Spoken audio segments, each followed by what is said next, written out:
Olá, meu caro aluno, seja muito bem-vindo a mais uma transmissão do Direção Concursos aqui no nosso canal do YouTube. Meu nome é Natália Masson, eu sou professora aqui no curso de Direito Constitucional e as informações que eu trago hoje são muito importantes para você que pretende se tornar escrevente do Tribunal de Justiça do Estado de São Paulo. Finalmente, o edital foi publicado pela Banca Vunesp e agora você tem um certo prazo para poder se inscrever para essa prova, que vai até o dia 12 de julho. A sua prova vai acontecer no dia 8 de setembro. Nesse vídeo, eu quero trazer algumas informações introdutórias, mas absolutamente essenciais, acerca da nossa disciplina e essa futura prova que a Vunesp vai aplicar para o cargo de escrevente. Bom, de início eu quero lhe apresentar o nosso conteúdo programático, que é exatamente o mesmo que já foi exigido pela banca nos dois concursos anteriores. Provas de 2021 e 2023 também exigiram na nossa disciplina os seguintes temas. Dentro do título 2, Direitos e Garantias Fundamentais, os 3 primeiros capítulos. Além disso, o artigo 92 da Constituição e também um trecho dentro do título 3, que trata da organização do Estado, capítulo 7 da Administração Pública, Disposições Gerais e a parte dos servidores públicos. Bom, já quero lhe adiantar o seguinte. Esse último tópico aqui do nosso conteúdo programático é, aqui no Direção Concursos, ensinado na disciplina Direito Administrativo pelo meu amigo, o excelente, excepcional professor Eric Alves. Então, essa parte aqui, que envolve os artigos da Constituição 37 a 41, você vai estudar com o Eric Alves. O que ficou comigo propriamente em direito constitucional? Bom, para começar, o artigo 92, que trata dos órgãos do Poder Judiciário. E dentro do título 2, se ele não cai na sua inteireza, você não tem que estudar tudo dos direitos e garantias fundamentais, você vai estudar comigo os 3 primeiros capítulos. Esses 3 primeiros capítulos, eles envolvem os seguintes dispositivos constitucionais. Capítulo 1, que é dos direitos e deveres individuais e coletivos, nós estudaremos o artigo 5º, com os seus 79 incisos e 4 parágrafos. Depois, no capítulo 2, tratando dos direitos sociais, nós vamos enfrentar os artigos 6º a 11. E, finalmente, o tema nacionalidade. Bom, este assunto está organizado nos artigos 12 e 13 da nossa Constituição. Então, cuidado, porque você não precisa, para esse concurso de escrevente do Tribunal de Justiça do Estado de São Paulo, versão 2024, você não precisa estudar todo o título 2, toda a parte dos direitos e garantias fundamentais. Observe que os capítulos 4 e 5, que versam sobre direitos políticos e partidos políticos, não foram abrangidos pelo nosso edital. Repetindo 2021 e 2023, a Vunesp pediu para estudar só esses 3 primeiros capítulos aqui, tá joia? Então, o que significa? Que você tem uma gama aqui de dispositivos para poder estudar. E você bem sabe, porque eu digo isso em nossos cursos da Vunesp, aqui no Direção Concursos, que essa é uma banca que premia, que recompensa o aluno que resolve as suas questões anteriores. Quem conhece questões pretéritas da Vunesp, sabe o modo como a banca monta as perguntas dentro desses assuntos, vai se surpreender quando abrir o caderno de provas definitivo, porque ali você vai encontrar temas que você já estudou, perguntas muito similares a outras que você já treinou enquanto estava estudando. A Vunesp recompensa quem estuda as suas questões anteriores.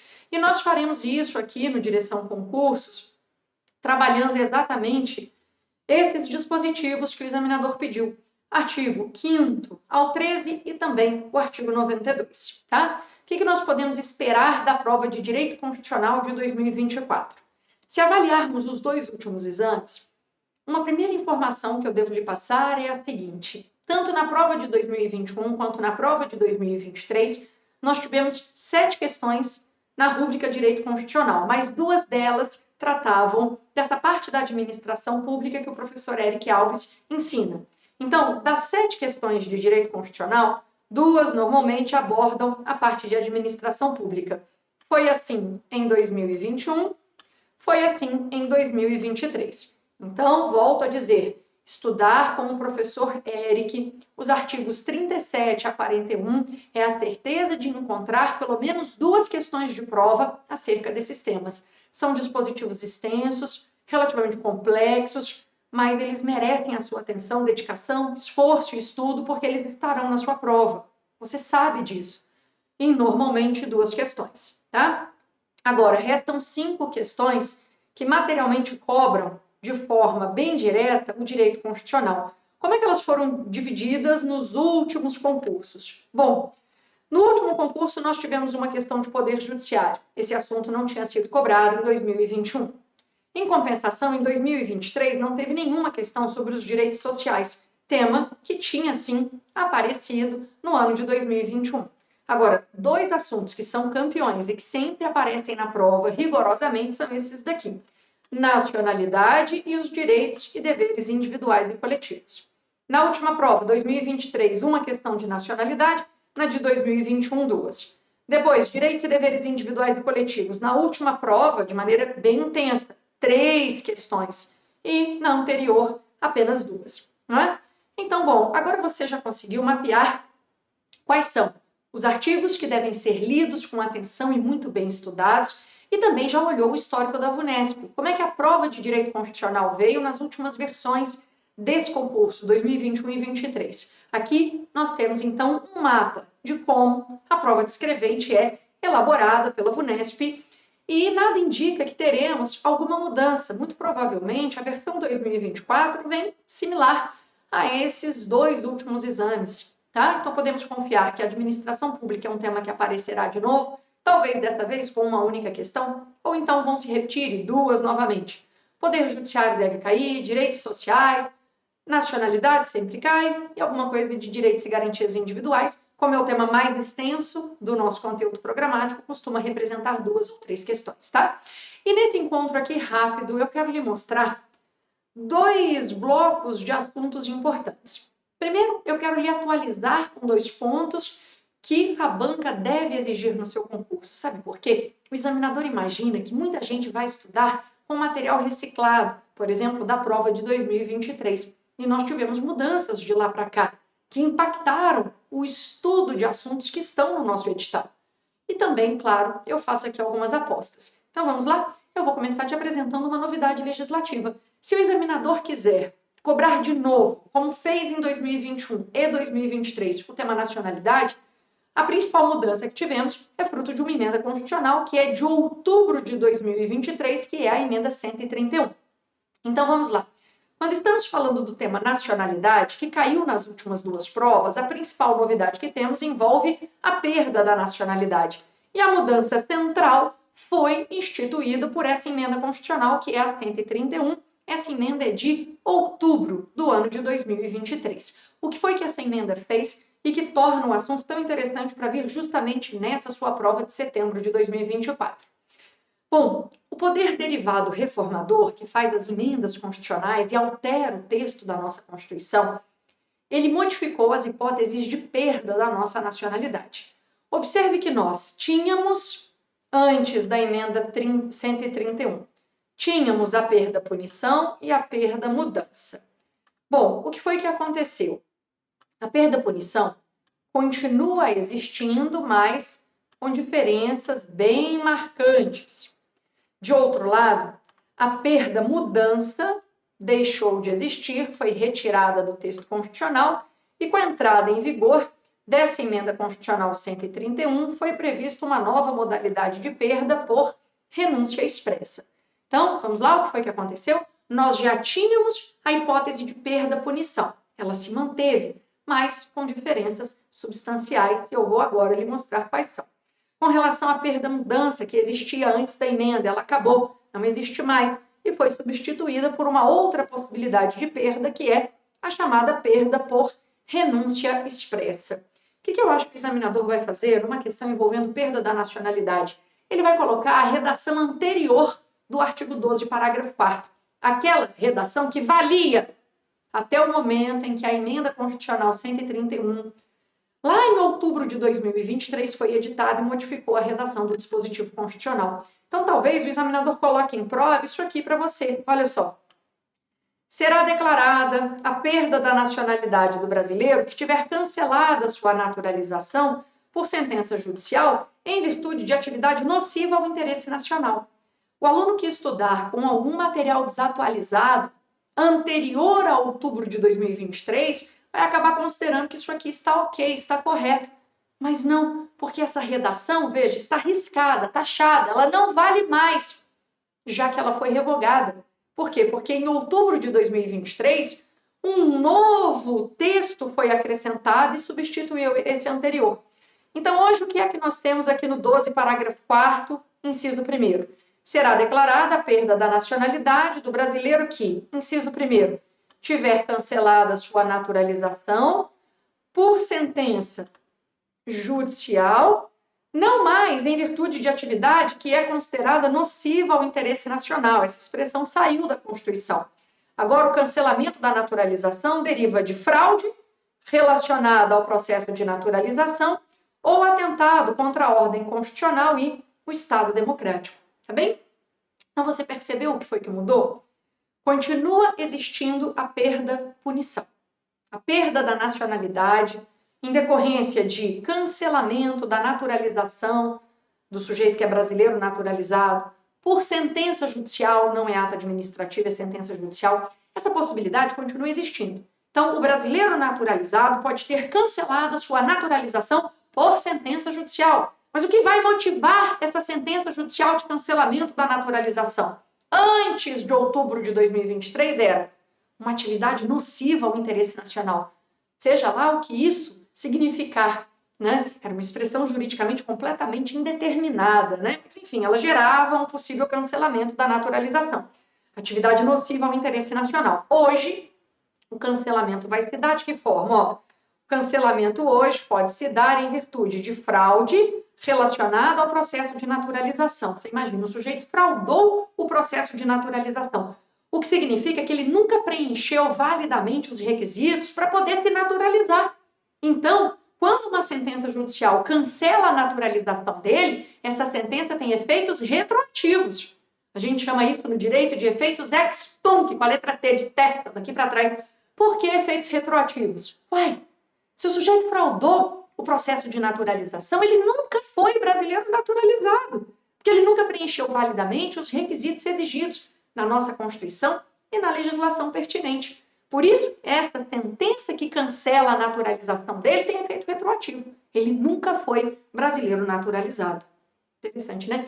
E a outra possibilidade de cancelarmos a naturalização é do brasileiro naturalizado que atenta contra a ordem constitucional e contra o nosso Estado democrático, tá? Bom, então, um resumo aqui do que é a perda-punição. Ela vai atingir os naturalizados, porque a naturalização vai ser cancelada, não é por ato administrativo, é por sentença judicial. Mas uma sentença judicial que diz o quê? Que houve fraude no processo de naturalização ou que o sujeito praticou um atentado contra a ordem constitucional e o Estado democrático, tá?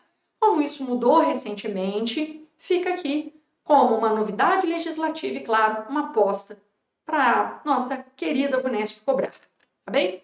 Bom, e a outra possibilidade de perda? Como eu lhe disse, antes da emenda 131, existia a perda-mudança, que agora acabou. Olha só, esse trecho todo do artigo 12, parágrafo 4º, está taxado, marcado, porque esse texto não é válido mais, ele está já devidamente revogado. Será declarada a perda da nacionalidade, o que ele dizia, né? A perda da nacionalidade do brasileiro nato ou naturalizado que adquirisse outra. Então, um brasileiro nato ou naturalizado que adquirisse outra nacionalidade, perdia a nossa. É isso. Ele perdia a nossa nacionalidade quando, em regra, adquiria outra, salvo se essa aquisição se desse em casos muito específicos. Então, você sendo brasileiro, nato ou naturalizado, via de regra, você não podia adquirir outra nacionalidade sob pena de perder a nossa. Isso era a regra. Ah, mas não poderia o sujeito brasileiro ter uma segunda, uma terceira nacionalidade? A polipatridie era vedada? Poli é o prefixo de múltiplo, né? Polipatridie, múltiplas nacionalidades. Não, veja, o Brasil admitia a polipatridie, mesmo antes de outubro de 2023. Mas era uma situação excepcional. Via de regra, o brasileiro nato ou naturalizado que adquirisse outra nacionalidade, ele perdia a nossa. Salvo se essa aquisição se desse nesses casos pontuais que estão aqui. Só que agora isso foi revogado. A perda-mudança não existe mais. Então, um brasileiro pode voluntariamente adquirir uma outra nacionalidade que ele não vai perder a nossa, tá? Ah, mas então qual é a possibilidade outra de perda que nós temos hoje?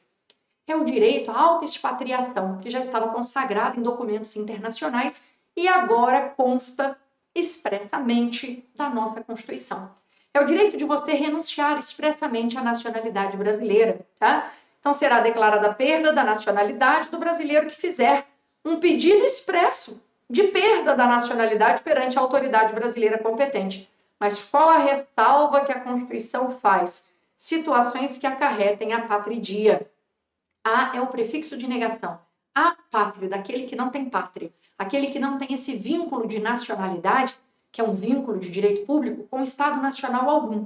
Então imagine que você tenha uma única nacionalidade, a nossa, e você decida exercer esse direito à autoexpatriação. Eu quero renunciar expressamente à nacionalidade brasileira. Eu posso? Bom, quando você apresentar esse seu pedido e a autoridade competente detectar que isso vai acarretar o fenômeno da apatridia, muito provavelmente esse seu pedido será recusado. Tá? Por quê? Porque a Constituição te dá o direito de perder a nossa nacionalidade por renúncia expressa, mas ela ressalva as situações que vão acarretar esse fenômeno detestável da apatridia. Por que detestável? Porque numa situação em que você não tem esse vínculo de direito público com Estado nacional algum, porque você não é nacional de nenhum Estado, essa é uma situação que vulnera direitos. Então, ela precisa ser evitada, tá? Bom, então a perda por renúncia expressa alcança brasileiros natos e naturalizados. Né? O brasileiro pode renunciar expressamente à nacionalidade. Mas veja, isso não vai acontecer se a situação for acarretar esse cenário de apatridia, tá bem? E um último detalhe. Um parágrafo 5º foi acrescentado no artigo 12. Esse parágrafo 5º é novidade, pós-outubro de 2023. E o caso é o seguinte: a renúncia da nacionalidade não impede o interessado de readquirir sua nacionalidade brasileira originária. Quer dizer, se o sujeito resolveu renunciar à nacionalidade, ele pode o quê? Se arrepender e pedir para a República Federativa do Brasil para ele voltar. Ah, eu quero continuar sendo nacional, eu quero readquirir a minha nacionalidade na condição originária que eu tinha. Isso é possível? Claro que sim, tá? Então, este um tema que foi cobrado em 2021 e 2023, o tema é nacionalidade. Qual é a novidade que temos com relação a esse assunto? Esse aspecto envolvendo a perda da nacionalidade. Tem chances de ser cobrado em prova? Evidente que sim. O examinador vai imaginar que muita gente estuda por material antigo, não atualizado, e vai acabar errando esse ponto em prova. Agora, um outro aspecto que também envolve uma certa novidade, esta não tão recente, de fevereiro do ano de 2022, fruto dessa emenda constitucional aqui, que é a 115, que trouxe de forma expressa para a nossa Constituição o inciso 79 para o artigo 5º. Olha só. Esse inciso assegura, nos termos da lei, o direito à proteção dos dados pessoais, inclusive nos meios digitais. Então, cuidado, porque esse inclusive eu vi numa prova agora do primeiro semestre de 2024, o examinador tirar essa palavra e falar exceto nos meios digitais, o que tornou o item evidentemente errado, equivocado, tá? Eu coloquei o inciso 78 aqui também, porque é um outro inciso do artigo 5º, o penúltimo agora, que também foi inserido por emenda. Uma emenda bem mais antiga, aquela que fez a reforma do Poder Judiciário, a emenda 45, ela é de dezembro de 2004, tá? E ela acrescentou o inciso 78 no artigo 5º, prevendo a todos, no âmbito judicial e administrativo, a razoável duração do processo e os meios que garantam a celeridade de sua tramitação. Tá bem? Bom, então, eis aí duas novidades no texto da Constituição que estão no seu edital e que o examinador pode resolver explorar. Agora, você quer ver mais uma? Envolve o artigo 6º, e essa aqui já é uma aposta, porque direitos sociais é um tema que não apareceu no último concurso. Quem sabe não aparece nesse versão 2024, não é? Bom, a grande novidade é a inserção pela emenda 114, essa emenda é de 2021, quer dizer, então aqui nesse rápido encontro, eu mencionei uma emenda constitucional de 2023, uma de 2022 e agora essa aqui de 2021. A emenda 114 acrescentou um parágrafo único no artigo 6º. E esse parágrafo único prevê para todo brasileiro em situação de vulnerabilidade social, não é todo e qualquer brasileiro, é brasileiro em situação de vulnerabilidade social. O que essa emenda garantiu? Um direito. Qual direito? A uma renda básica familiar, tá? Então, cuidado que o examinador pode colocar toda pessoa em situação de vulnerabilidade social, tá errado. Ou ela põe assim, todo brasileiro terá esse direito. Não, é o brasileiro em situação de vulnerabilidade social. Terá direito a essa renda básica familiar. E ela vai ser garantida pelo poder público num programa de transferência de rendas que não é temporária, é permanente. Essa aqui é uma outra palavra que o examinador pode pretender trocar na prova e confundir muitos candidatos, tá? Então, essa renda básica familiar vai ser garantida pelo poder público num programa permanente de transferência de renda. Tá bem? Então, isso aí é uma aposta também, quem sabe o examinador não cobre esse parágrafo único, não é? Na nossa prova. Agora, outro ponto que o examinador sempre pode escolher para cobrar é o próprio artigo 6º, que menciona quais são os direitos sociais. Quais são os direitos sociais? Façamos a leitura. Educação, saúde, alimentação, trabalho, moradia, transporte, lazer, segurança, previdência social, proteção à maternidade e à infância e a assistência aos desamparados na forma dessa Constituição. Aqui você tem que memorizar mesmo. Você tem que saber que saúde e segurança são direitos sociais, que trabalho e transporte são direitos sociais, que alimentação e assistência aos desamparados são direitos sociais, que lazer, pasme, é direito social, moradia, cuidado para não confundir com propriedade, propriedade é direito individual. Falando em propriedade, na nossa prova de 2024, o artigo 5º, inciso 25, que trata, né, de um aspecto da propriedade, que é a requisição administrativa, representou uma questão na prova. O inciso 25 do artigo 5º. Né, a possibilidade do poder público usar de propriedade particular em caso de iminente perigo público, e a indenização é sempre posterior, porque ela só será devida se houver dano. Esse inciso 25 representou uma questão, envolvia propriedade, né? Artigo 5º, inciso 25. E lembre-se, o direito social é moradia e não propriedade, tá? Alguns alunos gostam dessa frase, tá sem sal, PPT, para poderem gravar os direitos sociais. Alguns alunos não precisam disso, outros se valem desses recursos mnemônicos para poderem memorizar o dispositivo, tá? Faça como for melhor para você. O importante é que você estude, se dedique e lembre-se sempre, o tempo abençoa o nosso esforço e a dedicação que entregamos a certos projetos. Isso é uma certeza que nós podemos ter na vida, né? Em algum momento todos nós somos chamados a esse banquete das consequências das nossas atitudes todas. Então, por isso, siga firme aqui nos seus estudos, dedique-se muito, que você vai colher os frutos disso ali adiante, eu tenho certeza, tá? Memorizar esse dispositivo é importante. Se essa frase te ajudar, que bom, eu vou ficar muito feliz. T de trabalho, ó, tá sem sal, PPT. Um T é de trabalho, o outro T é de transporte. Um A é de alimentação, o outro A é de assistência aos desamparados. Um S de saúde, o outro de segurança, né? Segurança pública. Educação, moradia, lazer. Previdência social e proteção à maternidade e à infância. Só um detalhe, se o examinador quiser cobrar esse dispositivo de uma maneira um pouquinho mais sofisticada, ele pode lhe perguntar se todos esses direitos sociais que hoje estão aqui no artigo 6º, se eles foram inseridos quando? Da promulgação e publicação da nossa atual Constituição, que é outubro de 88. Resposta negativa.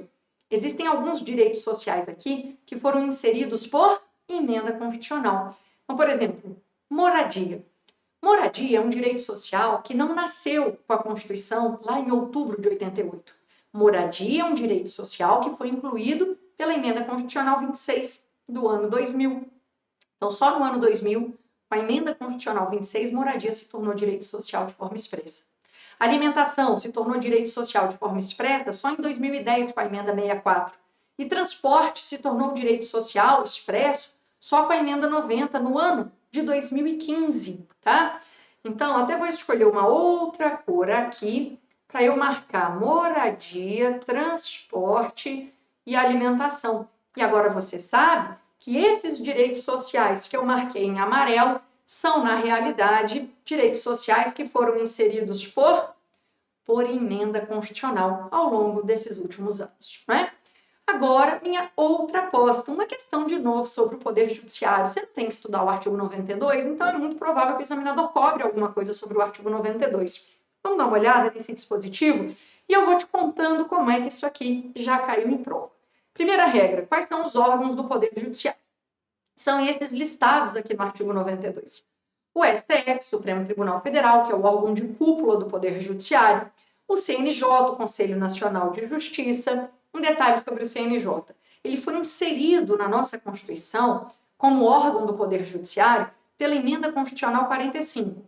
Essa emenda é de dezembro de 2004, tá? Eu já falei dela mais cedo, porque essa emenda colocou lá no artigo 5º o inciso 78, sobre a razoável duração do processo e os meios que garantam a celeridade da sua tramitação, né? Veja que essa emenda 45 modificou um monte de dispositivos importantes, né? Para sua prova, esses dois e mais alguns detalhes que ao longo do curso eu vou lhe mostrar quais são, não é? Mas vamos lá. Então, essa emenda inseriu o CNJ aqui. Então, primeira questão, o CNJ é órgão do Judiciário? É. O CNJ é órgão integrante do Judiciário, porque veja aqui onde ele está. No artigo 92, no inciso 1A. Então, é órgão do Judiciário. Mas, atenção, é o único órgão integrante do Poder Judiciário desprovido de função de natureza jurisdicional. O CNJ ele foi criado com um papel eminentemente administrativo. O CNJ vai fiscalizar o cumprimento dos deveres funcionais por parte dos magistrados, vai fiscalizar, controlar a atuação administrativa e financeira do próprio Poder Judiciário. Então, o CNJ é órgão do Judiciário, sim, mas desprovido de função de natureza jurisdicional, tá? É o único órgão do Judiciário que não tem essa função jurisdicional. Por quê? Porque é um órgão de caráter eminentemente administrativo. Deixa eu pegar aqui como é que isso caiu em 2023 para você. Teve uma questão sobre o Judiciário na prova de 2023 e teve um item que falava do CNJ, que dizia o seguinte: o CNJ é considerado órgão do Poder Judiciário. Até aí estava tudo bem. Com sede e jurisdição equivalentes às dos tribunais regionais federais. Aí já foi bobagem, né?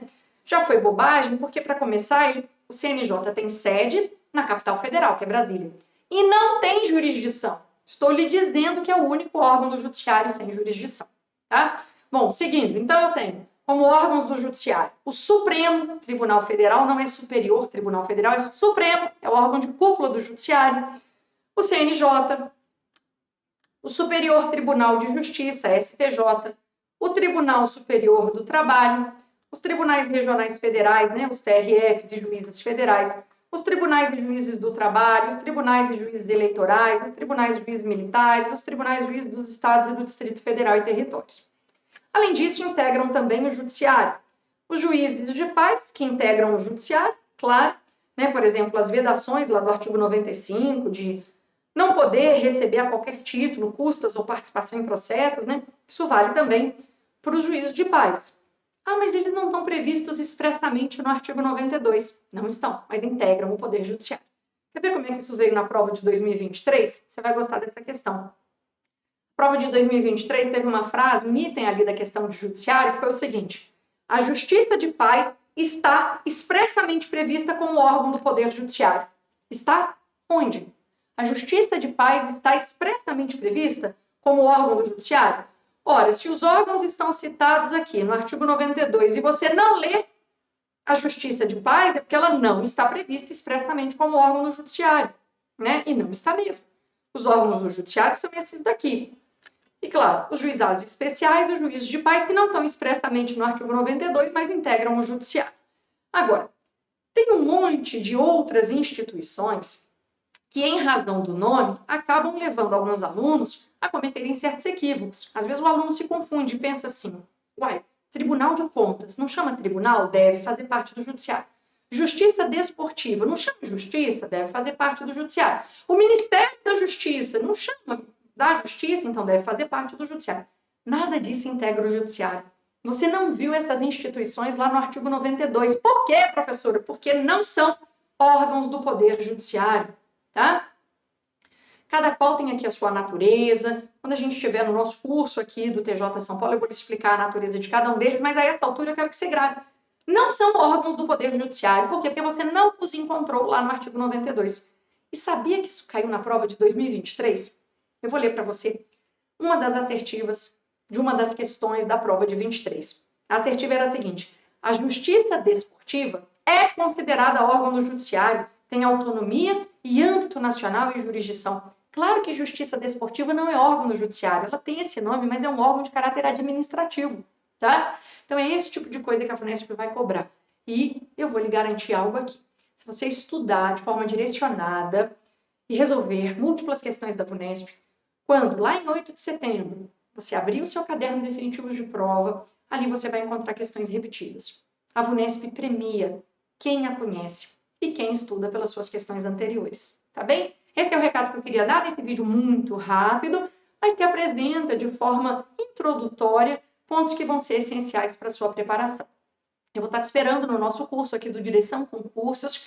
Aproveite que nós estamos nessa fase inicial, o edital acabou de ser publicado. Nós estamos com condições muito favoráveis para você poder se matricular, estudar muito e, claro, ocupar uma dessas 572 vagas, que nós sabemos não são só 572 vagas. Eles vão chamar mais candidatos, como fizeram nos outros anos todos. Espera-se que a mesma coisa aconteça agora, tá bem? É isso aí, bons estudos para você. A gente se vê numa próxima aula. Até lá!